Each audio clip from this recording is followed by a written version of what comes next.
السلام علیکم۔ جب مرد کا عورت سے دل بھر جاتا ہے تو وہ 3 کام کرنا شروع کر دیتا ہے۔ آئیے جانتے ہیں وہ کون سے 3 کام ہیں۔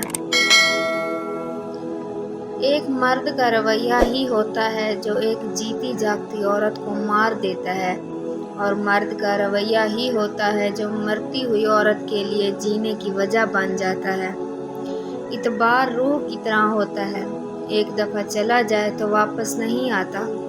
دنیا کا سب سے بڑا رزق شادی ہے۔ خوش قسمتی سے اچھا لائف پارٹنر مل جائے تو ٹھیک، ورنہ قبر کی دیواروں تک انسان کمپرومائز ہی کرتا رہتا ہے۔ ہمارے ظالم معاشرے نے عورت پہ کئی ظلم کیے، مگر مرد نے سب سے بڑا ظلم یہ کیا کہ اس کے رونے کا حق چھین لیا۔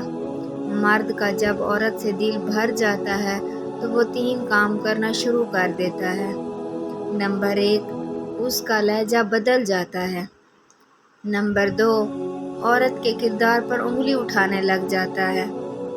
نمبر 3، وہ مصروف ہونے کے بہانے بناتا ہے۔ ایک میاں بیوی کی آپس میں لڑائی ہو گئی، اور لڑائی اس قدر بڑھ گئی کہ کورٹ تک جا پہنچی۔ وکیل نے دونوں کو کمرے میں بلایا اور پوچھا مسئلہ کیا ہے؟ وہ دونوں ایک دم سے ایک دوسرے پر ٹوٹ پڑے اور تنقید کے پہاڑ ڈھا دیے۔ دونوں اپنے موقف سے پیچھے ہٹنے کو تیار نہ تھے۔ وکیل نے دونوں کو دل کی بھڑاس نکالنے دی اور چپ کر کے بیٹھ گیا اور لڑائی ختم ہونے کا انتظار کرنے لگا۔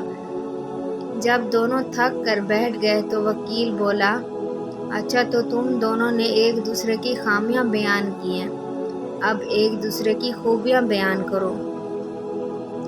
دونوں ہی خاموش ہو کر بیٹھ گئے۔ وکیل سمجھ گیا ان کو ایک دوسرے پر اتنا شدید غصہ ہے کہ ایک دوسرے کی کوئی اچھی بات یاد ہی نہیں۔ اس نے ان دونوں کو ایک ایک کاغذ دیا اور بولا، دونوں ایک دوسرے کی خوبیاں اس پر لکھو۔ کافی دیر تک دونوں خاموش رہے، پھر خاوند کچھ لکھنے لگا تو اسے دیکھ کر بیوی بھی تیز تیز لکھنے لگی۔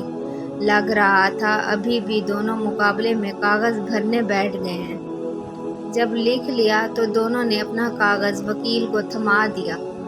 وکیل نے بیوی والا کاغذ شوہر کو اور شوہر والا کاغذ بیوی کو تھما دیا اور دونوں کو کہا پڑھو۔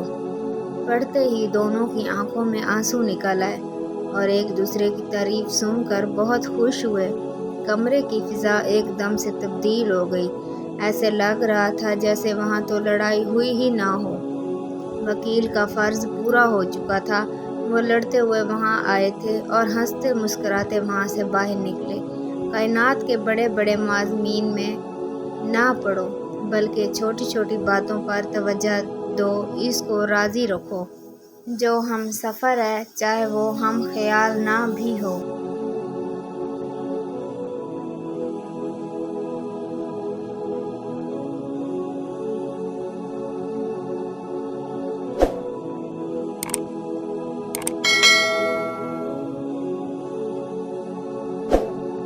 مزید اسلامی معلومات، فرامین، احادیث نبوی اور اقوال زرعی کی ویڈیوز دیکھنے کے لیے ہمارے چینل کو ضرور سبسکرائب کر لیں اور گھنٹی کے نشان کو کلک کرنا مت بھولیں۔ شکریہ۔